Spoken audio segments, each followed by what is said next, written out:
First move. Hold it in one hand, not too close to the edge, close to the rope or chain.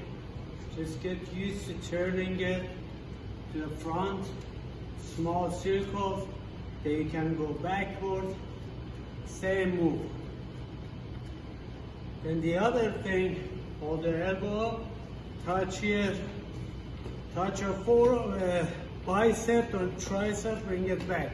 Obviously, you want to grab it, you can bring it here and hold it. You can hold it underneath your rock. Whatever you do,